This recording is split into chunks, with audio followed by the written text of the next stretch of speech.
પાટીદાર છો, આયર છો, દરબાર છો, ભૂલી જાઓ. ખેડૂત છો.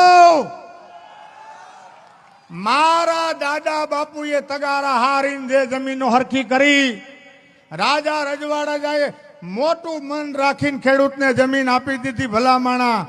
અને ઈ ખેડૂતની જમીન માથે અરે તમે કલ્પના તો કરો, એક એક ખેડૂતનો દીકરાના ઘરમાં 5 કે 7 કે 15 માણાનો પરિવાર હોય તો 35 મણ ઘઉં કરે તે આખું વરસ નો નીકળી જાય. નીકળે કે નો નીકળે? સમાજ માટે થઈને 1000 મણ ઘઉંની મહેનત કરે છે મારો બાપલિયો.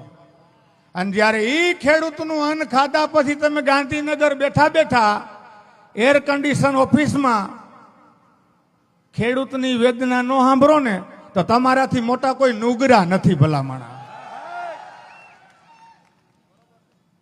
અહીંયા માનની આપણા વડાપ્રધાન જ્યારે મુખ્યમંત્રી હતા ને ત્યારે વિકાસ નામનો દીકરો જન્મો ગાંધીનગર સચિવાલયમાં. તે એની આજુબાજુમાં રોડ બન્યા, દીકરાને કોઈ બારો જ ન કાઢ્યો મારા વાલીડા. આ સરપંચને 3 લાખની ભૂગર ગટર જોતી હોય ને, રાજદૂતમાં ધોરા ધુવાડા કઢવી નાખે, કોઈ ફોન ન ઉપાડે મારા હાડા. આ એકય ધારાસભ્ય, સરપંચના સત્તાધારી ધારાસભ્ય ફોન નથી ઉપાડતા. પણ હું તમારા આશીર્વાદથી કંઈક અલગ છું, હું એને દોડવું છું.